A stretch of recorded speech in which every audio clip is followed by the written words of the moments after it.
salamun alaik ya Rabbi asyafirati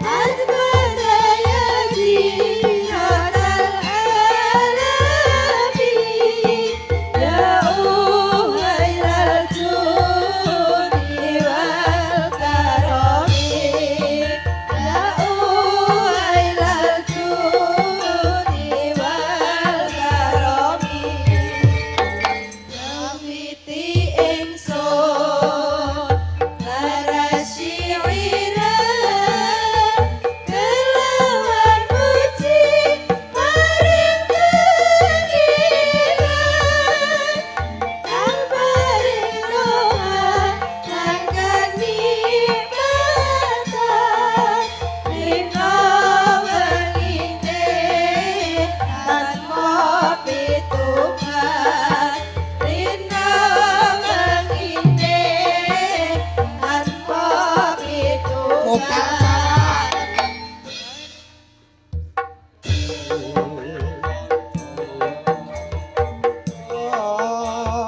Angkata rukun aja kasia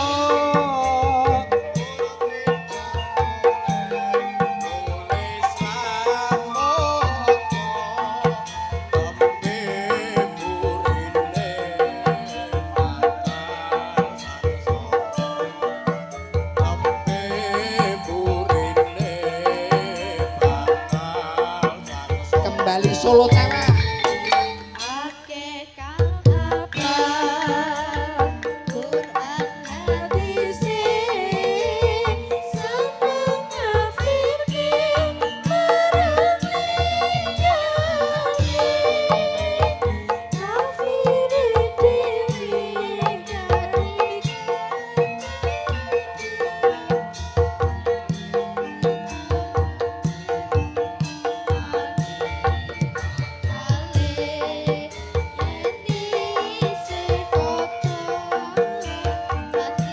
Poryo ya Rasulullah Ya Rasulullah salamun alaik ya Rabbi asyafirati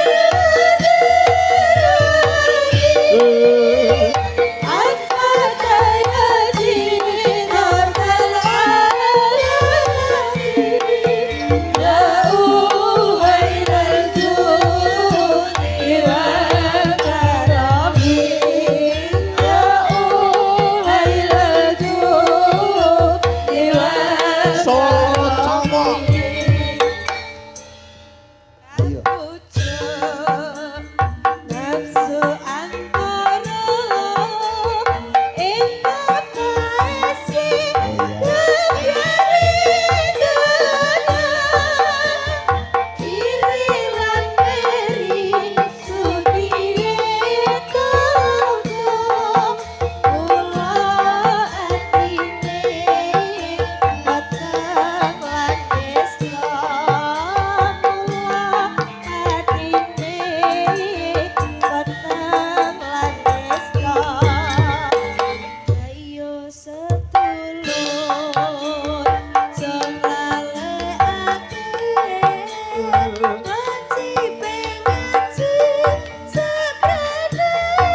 Ya Rasulullah.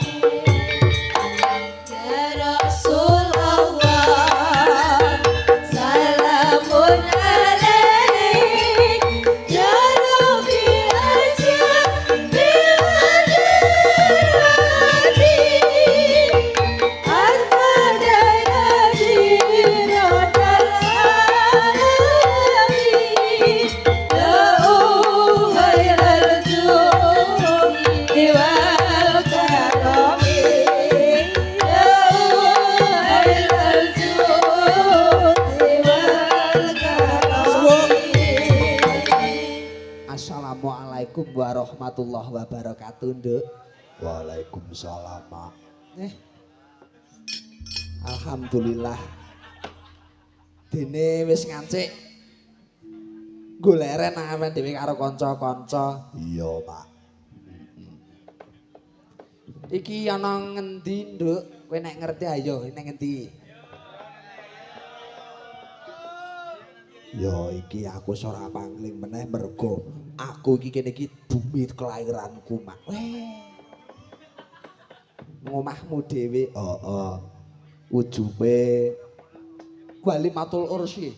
ah Daupipun adiku Rinasih kelawan Mas Eri Listiono. weh. Muga-muga pinanganten kekalih pinaringan sakinah mawaddah warahmah. Amin, Nduk, amin. Ya senadyan to aku ki tiba luwih tuwa saka pinanganten putri ning aku ki urung nglakoni dhewe. Dadi ya isih sing gedhe pangapurane ya, Mak. Ora apa-apa, Nduk. Iki mono awake dhewe sing baku ora dhewe disengguyung kanca-kanca saka lima saka Ngayogyakarta hadining marat. Semboyane saka 5 apa? Baleni yo, semboyane saka 5 yo. Lole kok. Wah, Iki komplit saka Ngayogyakarta hadining marat. komplit nganggo banget.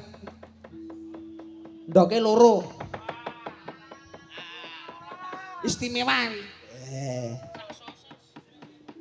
Mau esuk wis dianake resepsi pernikahan. Wah, jan gayeng tenan, Nduk. Iya.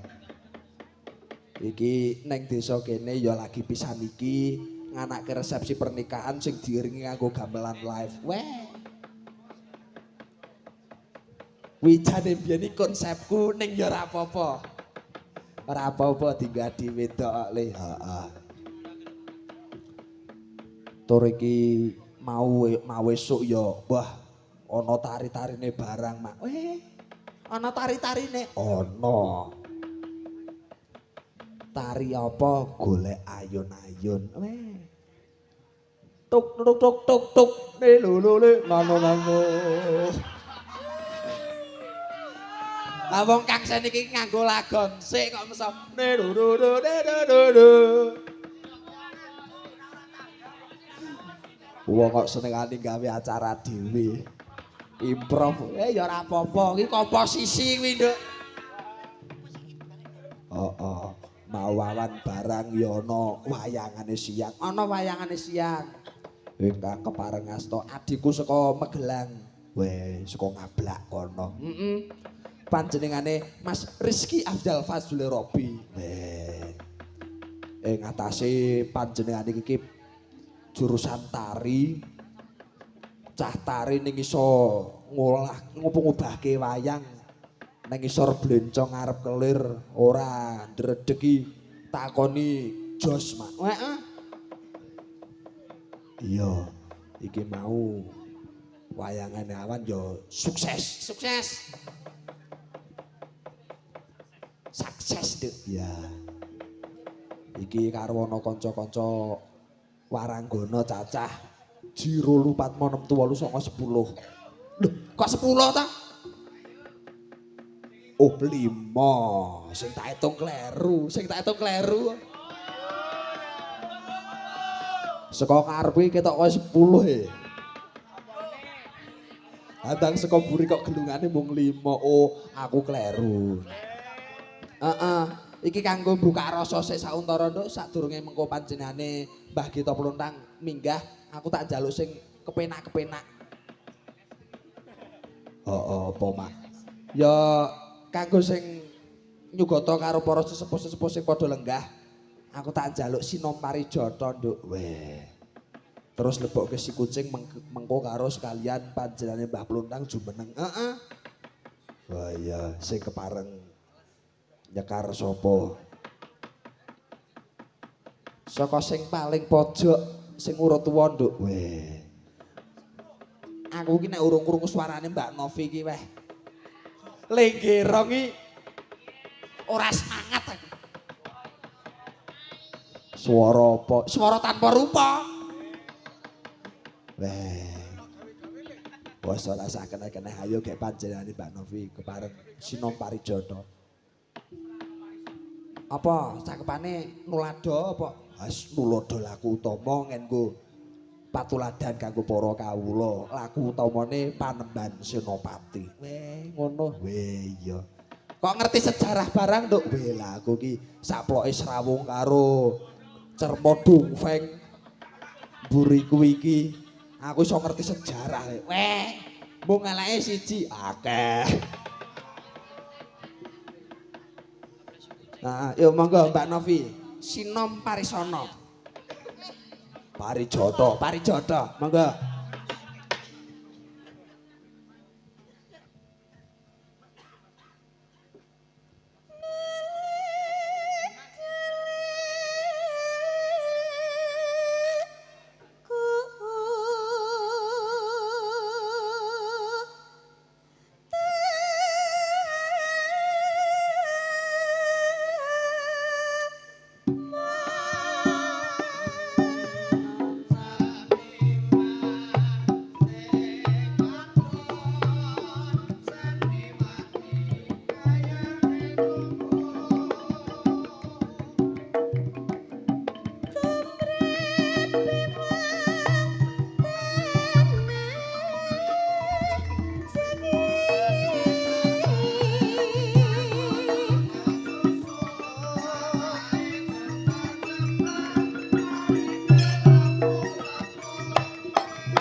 Iki mau sembahane piye?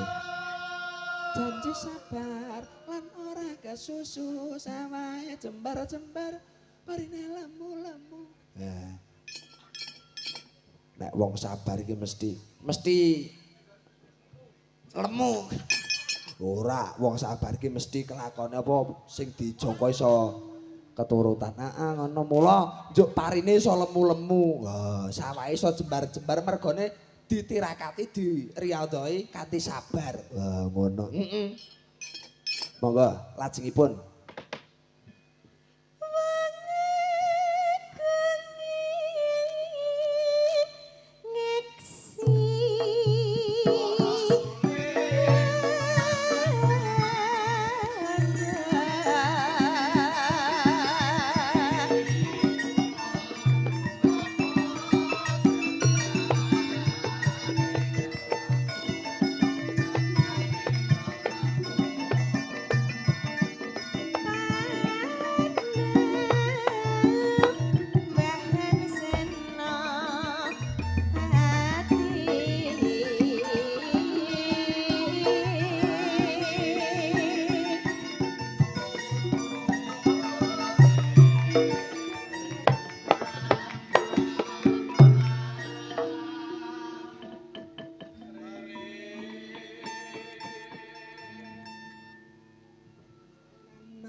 Wah, kompak banget.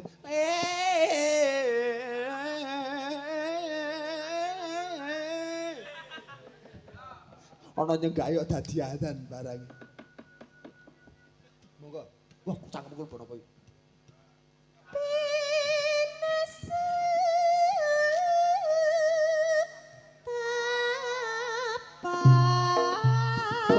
Tulit kepenak undine tuku brambang cacahe 5 wis kadung sayang ditinggal lunga ono ora prayoga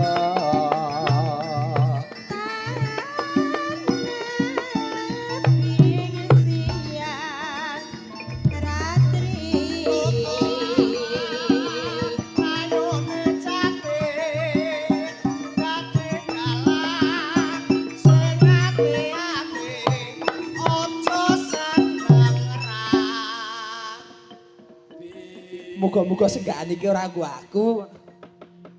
Lah ngopo? Senggakane piye? Tuku lawang kayune jati, dadi dalang sing ati-ati. Isa tak tampa dadi dalang sing ati-ati mergane pacoban iki akeh. Heeh. Ning sing keri dhewe iki lho, aja seneng rabi. Ya aja kok seneng rabi wae pisane urung kok. Seneng rabi. Monggo. Nana. Dipun ajengaken si kucing. Wis mangap ya.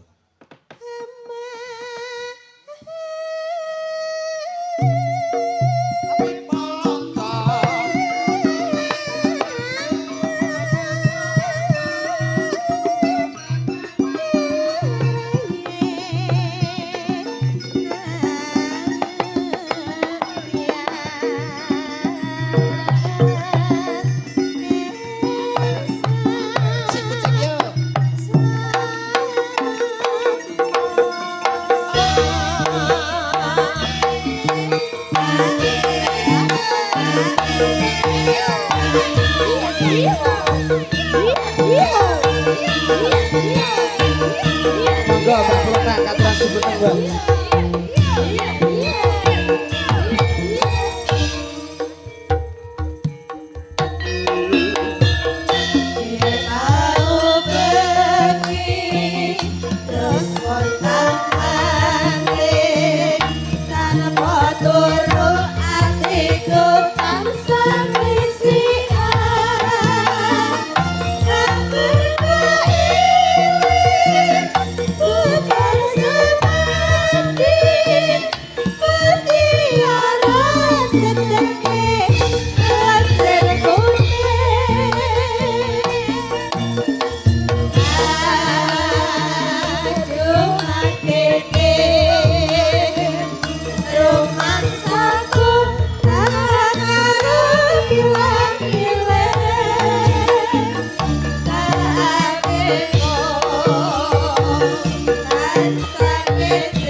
Kang Sugeng dalu. Waalaikumsalam, sugeng dalu putu. Injih. Lho ya ta wong sampean ngundang aku Mbah lah ya Inggih putu. leres nggih. Lah ya ora kleru to cah bagus. Wah nggih bagus lho. Iki lho cah rungokno bagus aku iki mangsane. Ya kuwi siji bagus ning medhit. Kok medhit? Ayo yahene ya ora makei rokok aku kok. Kuloke dereng lho niki. Ayo garek si Lek Sono ki piye? Wah, nggih. Sugeng dalu makcange Sugeng Mbak dalu. Libo. Inggih sugeng dalu, Mbak. Alhamdulillah wa syukurillah. Kunjuk wonten ngarsanipun Gusti ingkang nyipta jagat ing kasunyatan kula lan panjenengan sak rombongan saged nuwuni dawuhipun ingkang mengkugati. Injih. Lho, angel lho ngene iki. Nggih. Mugi-mugi anggenipun ing kagungan kajat Pak D Sono. Sono. Injih. Kula nderek memuji lan ndedonga wiwit purwa ngantos susana tebih saking godha rencana bagya mulya kang tinampa. Amin. Alhamdulillah dalu menika kula melu seneng liripun napa malih khususipun saking Pak D Lek ya iso Pak D ya iso Lek Sudar utawa Pak D Sudar kagungan putra utawa anak sing bakal iso nggawa kuncaraning desa Cemanggal khususipun mliginipun saking putra Bapak Sudar. Amin. Lho. Nggih. Ora ngira ora ngimpi pucuking redi pucuking gunung ana sebagai figur pelestari budaya yang akan membawa amanah dari budaya kita. Amin. Tepuk tangan, Cok. Lho, mula aku matur ya Mas aku nalika janjane malah kula omongi rasa kula ngendelong. Lah, Pak D Sudar duwe anak kaya iki kok anakku kok malah celemer. kok celemer pripun sih? Ayo melu ming nyolongi rokoke Pakne wae kok jajal.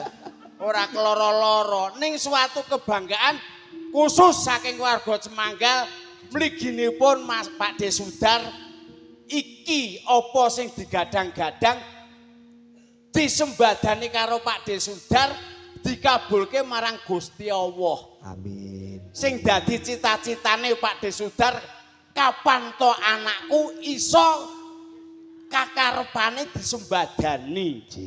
Lho mula Mas wis luar biasa perkara gambleh ki mengko ning rasane batinku aku melu meri. Lah kok mari pripun? Cemanggal ora bakal wis tukul sebagai figur tak omongke ngarep jenengan muga-muga tetek tangguh sebagai pelestari budaya. Amin. Niki kleresan Mak Cangik kalih Mbak Libo sineksenan warga ing nuwun sewu.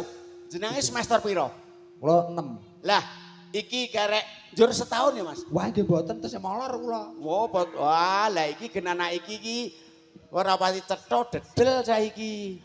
Alah dudul sithik kok Mbah mboten. Kula gadah usul mliginipun kleresan menika ugi kalenggahan mliginipun dumateng Bapak Kadus semrambah warga ing Cemanggal sabibaripun mangkeh purna utawi nampi napa ya nilingarani nak cara sekolah ijazah. S1 pedalangan usul kula mugi-mugi katampi dumateng warga Cemanggal mliginipun dumateng Bapak Kadus rampunge adikku lanang iki wis S1 digebyakake kanggo merti dusun. Matur napa mboten? Piye usulku piye? Matur nuwun. Ning ya aja lali plontang dijak.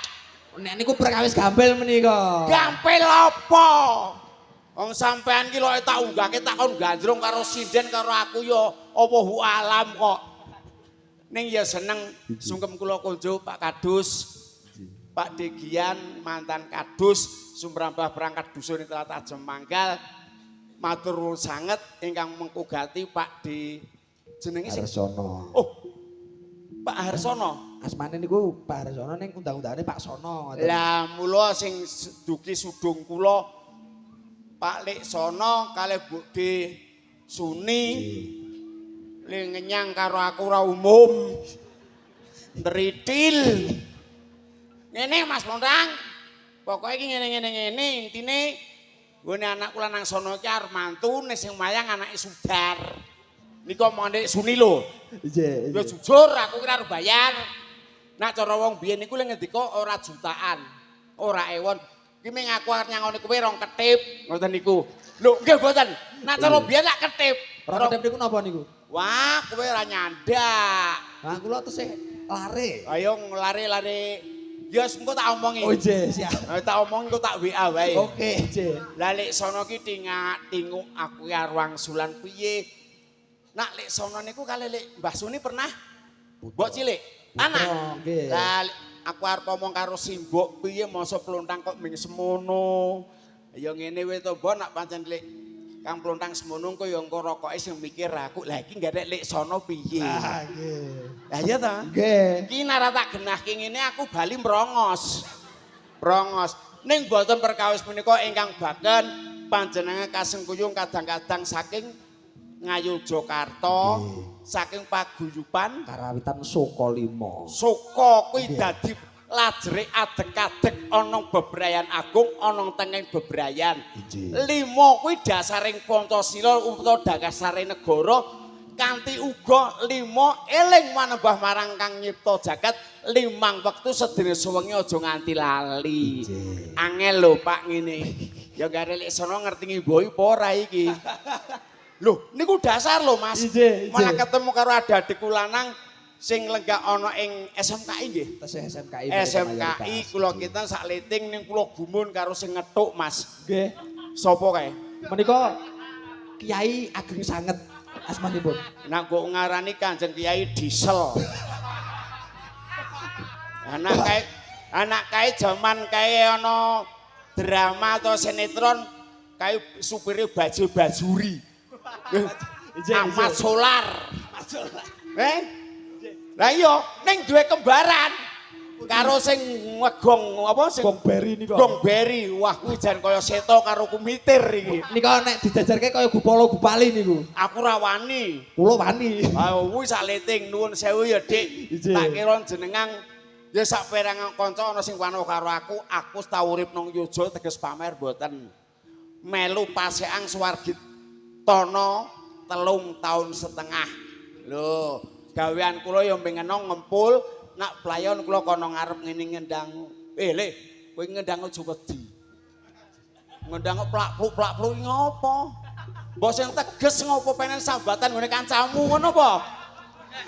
Niku mau iki mabuk bahtera cinta niku. Ora, wong kendange karo wonge gedhe kendange kok. Nggih guyon.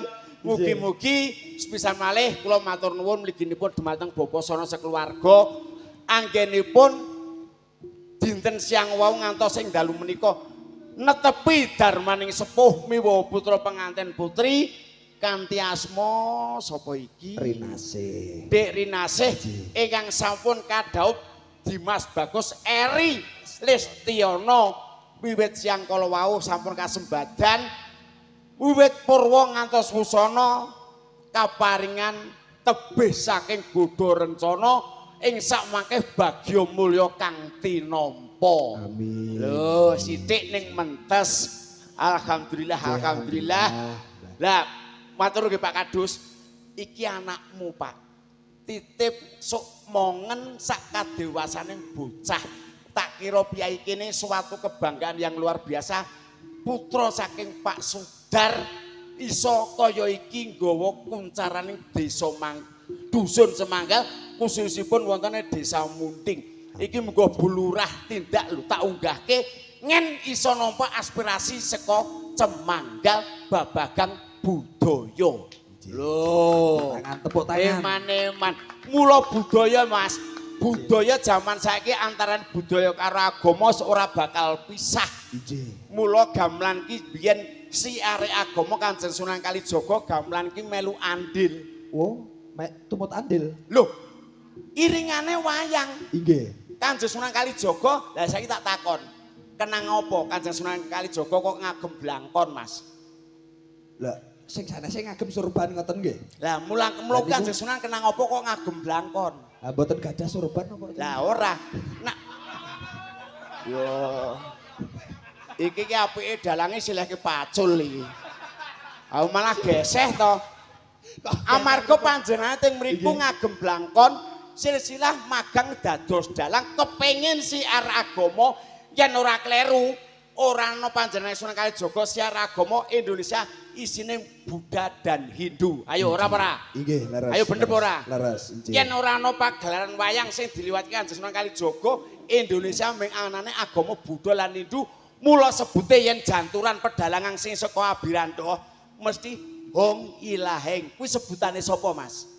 Dewa. Lah yo Hindu karo Buddha. Lah mula gamelanke melu antil antarane agama karo budaya ing tanah Jawa saiki wis rangkul-rangkulan nyawiji ing rasa karsa bakal nyawiji. Yo. Angel lho iki. Nggih, nggih. Kula nembe sinau kali jenengan iki, Mbak. Sinau apa? Kene kek 100. Wah, wadupane aqua kopi. Niki mau gene dalange siang niki. Urung digenti to kowe Dereng iki? digentah. Astagfirullahaladzim. Sing asta siang, sing asta napa niki dalu? Sing mau nge-MC, sing mriko ngagem jaket nika lho. Pidalem pundi, Mas? Magelange ngendi? Ngablak. Ngablake ngendi? Sowanan. Sowanan. Injih. Alhamdulillah jarune cedhake kanca-kanca ketoprak. Apal ya toh? Nggih. Bandung Wetan, Bandung Kulon sak pagi wetengene lekmu plontang apal. Ora kok tegesumu aku rono wingane golek rasa. Alhamdulillah, alhamdulillah. Nggih, sepisan malih kula matur nuwun dhumateng Bapak Kadus sungkem kula kunjuk menika sumrambah warga Cemanggal Mas Tangi menika tasih pungkasan wonten ing wulan Sawal mbok bilih salebetipun setunggal taun kepengker kula srawung kaliyan panjenengan wonten kladuwing uni kesandunging ucap kula nyadongaken tangan kekalih nyuwun lumuturi samudra pangaksami. Lho wong Jawa ki jawab Mas. Alhamdulillah blangkonmu apik. Weh. Niki Pak. niki kula le nyiyak niki. Oh, nyiyake apa, Mas? Astagfirullahaladzim. Jebul kata-katane saka penumpunge iki nyiyake jebul nyolong. Lah, Nggih mboten niki jilih ning mboten nembung. oh ya padha wae celemer. Nggih nggih matur nuwun. Lah iki sadurunge sendun parikena dalu menika uga kula ngaturaken dumateng sisi keamanan kadang-kadang kula linmas selalu sebagai pengamat menjaga keamanan lingkungan masing-masing amarga ala kaya ngopo iki melu sesepuh Limas ing tlatah Pagersari. Titip muga-muga kanca-kancaku Limas inilah sebagai figur pengabdian sosial bagi warga khususnya lingkungan masing-masing. Lah ngoten Pak Kadus. Pak Kadus klambine kaya sekak. Kok sekak pripun? Ate kaya jarike Bagong malah nge. Ate ora jarike Punakawan lak ngono kae. Kowe ngopo guyu? Wah aku wani garap. Ora ngampirke kok. Nggih, sungkem kula kunjuk sepisan malih dalu menika kabiyantu Widowati 5. Kok Mas, kok jare ana putra saking Mengkle. Enten Sing- niki panjenengane Mbak Ganes. Sing pundi? Menika caket nggih. Lah iki lho Pak. Niki putu Suwargi Dalang Sunari. Sopo sing ora bombong? Cemanggal duwe pedalangan, Bengkle duwe sinden. Lho, nggih mboten Pak Kadus. Sampeyan iki delok HP apa piye? Wah, Pak Kadus we gaul. Nembe donga menika. Niki putra saking Bengkle, putra Suwargi ki Dalang Sunari. Cemanggal duwe dalang bakal kondang ya muga-muga le. Amin, Nggih. Anggonmu beber sepisan iki langgeng sebagai lestari. Apa sing kok karepake disembadani karo Bapak, dikabulake karo Gusti Allah. Amin. Loro lho Pak. Sing nyembadani sing ora ganti Bapak, ning sing ngabulke Gusti Allah dadine ngucap sing nganggo watonan. Lho, piye ngene iki? Wah, sae. Oh sae, wong kowe ora bayar kok. Ah, sing bayar lek suni kok ngopo? Lunas wisan. Ini kanca-kanca derek. Lah nek kuwi urusanmu. Nggih, niku gampil menika. Ujung tombak di mana di mana tempat mesti tombok. Ujung tombak di mana tempat pasti tombok. Nggih. Ora selak. Tombok materialitas apa jenenge KUD ku jelas. Sing paling baku nong AQ. Injih, leres. Wah, kowe calon S1. Weh. Oh, Kula mboten gadah AQ. Oh, anak kowe ora duwe to, Cok? Mboten gadah. Oh, iya. Keri teng Jogja. Kowe SMKI to? Iki yo SMKI lulusan le ora kok umum ora. SMKI pundi? SMKI iki sekolah menengah khusus icik-icik. Dadine tukang ngamen lho. Wah, nggih. Nggih, yo Mas, Nggih. sesendon parikena Iki uga paring buang dereng wonten pamundutan. Dereng menika. Ya iki melu ndedonga muga-muga anak wedok pengantin putri Dek Rinasih karo anak lanang Eri Lestiono anggone bebrayan satu kata jangan kau utarakan di empat mata. Injih. Contone aja nganti ngucap pegat. Wah, ampun. Bakal langgeng li bebrayan. Nggih mboten Pak Kadus. Ngopo dikai pawiwahan kaya ngene nak kuwi pegat percuma. Satu kata aku aja ngasih pegat.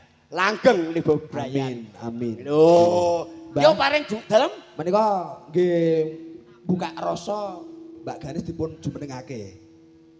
iki sing anake ratih to iki. Nggih. Wah, Dijumenengake. gek karo aku nafsu iki. Apa? Sepati co. Lune rano lale le lale lale le le.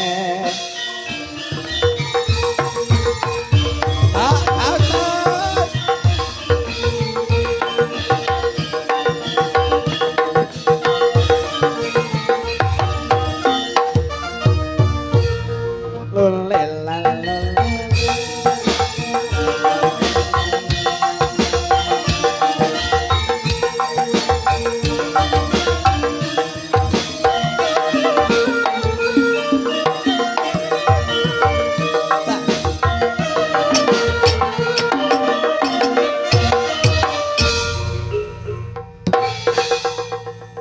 Sugeng dalu Mbak Ganes. Sugeng dalu Mas Dalan. Injih, ngaturke kali Mbah Pluntang riyen, nggih. Wegah. Lah kok wegah iki? Masa aku darani nafsu karo kowe. Wegah.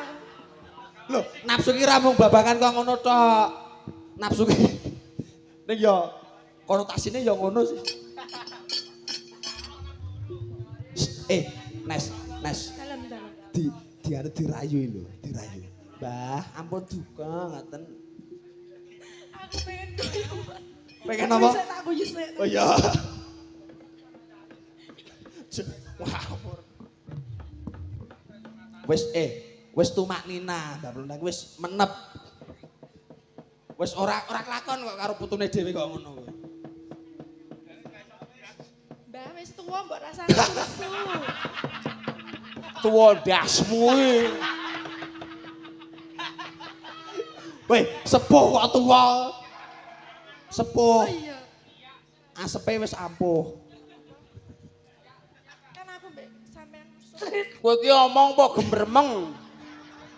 Micik iki ditempelke ngono lho. Yo. Ya maklum anake Sunari, putune Sunari anake Ratih. Dik, wilujeng dalu. Nggih wilujeng dalu Mbak Pluntang.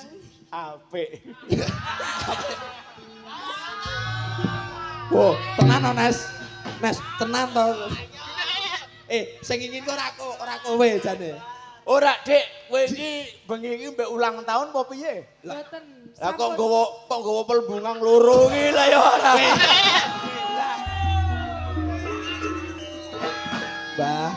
Mbah, Nun, enget yuswa. umur mbok sampean iki nuwun sewu nak babagang pendidikan pengalaman kudu menang jenengan. Media sosial saiki iki lho akeh mbane seneng karo putu, betul? Alirane Mbah Sugi. Mbah Sugiono.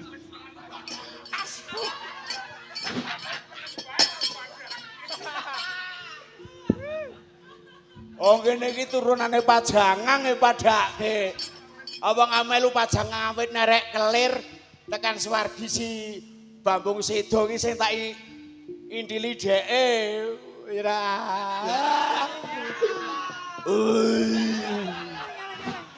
Geser. Jaga jarak. Loh, Wis ora Covid kok jaga jarak. Sampun sepuh iki. Loh. Jaga jarak kali sing enom wis mboten. sepuh ki asepe ampuh. Tuwa ki metu-metu wis gawa Ira. Pak aku iki tuwane tuwa klopo Dik. Wis angel metu. Uluk enggak dene kuwi. Muni opisan kas kowe. Wangel metu wong wis wingi bar metu kok. Dik.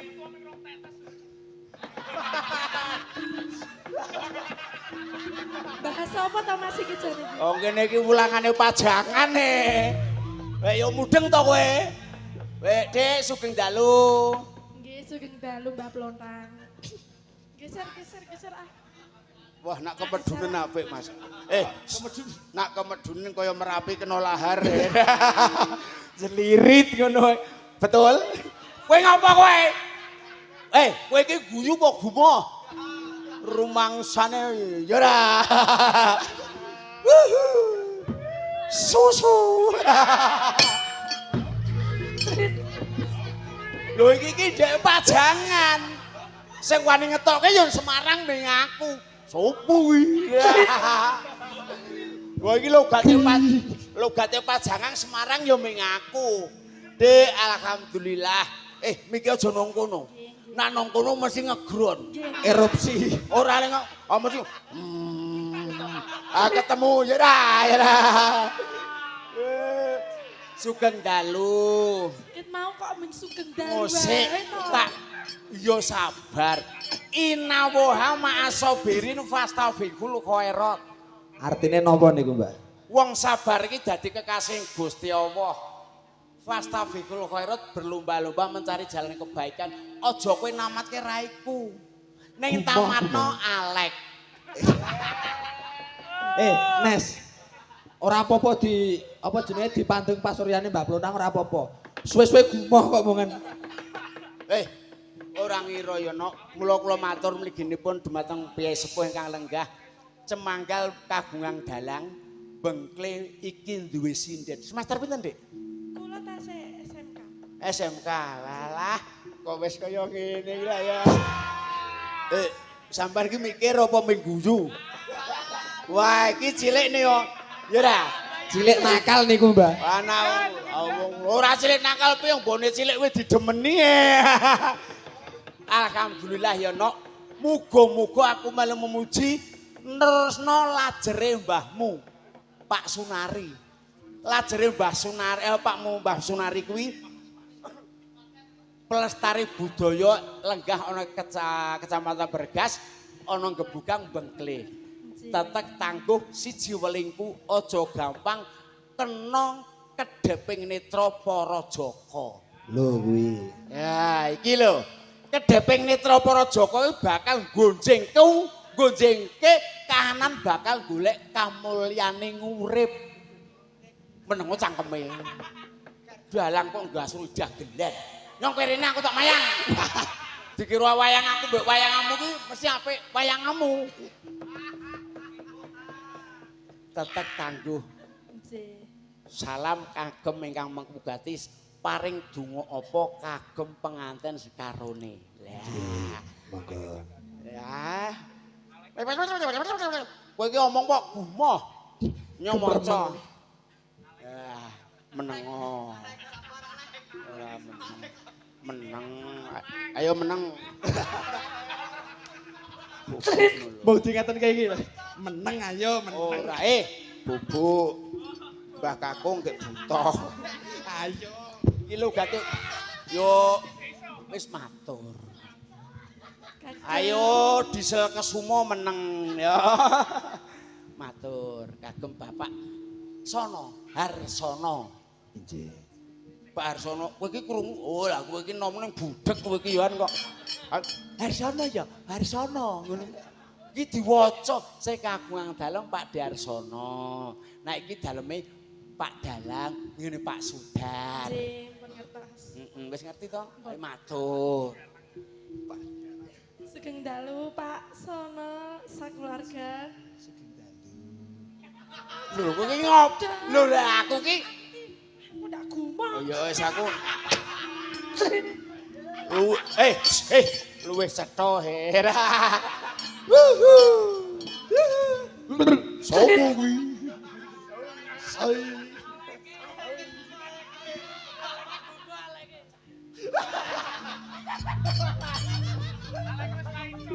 Ayo lek omong ketap-ketip kaya kelinci. Ha iki mau kono emang dhewe kok.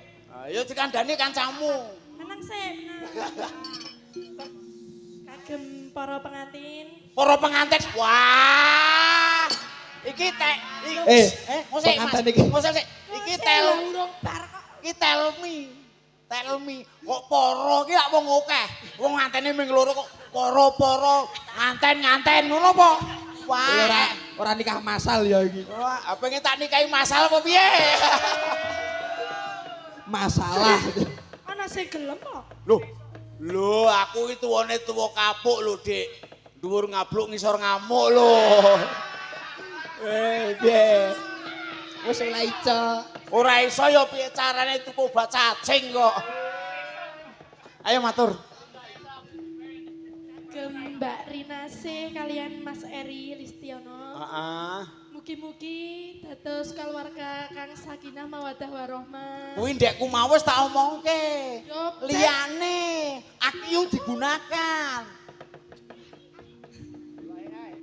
Ayo. rezekinya dilancarkan, cepet Amin. dapat momongan. Amin. Ayo ngerteni gawe apa kowe? Wah mecucu Sing kaya donga ki aku kari ngamini jenengan ki. walah ngono ya ra. Nene ngono kok nene Endo seperti sama madhep rene. Alah. Wuhi. Suwi.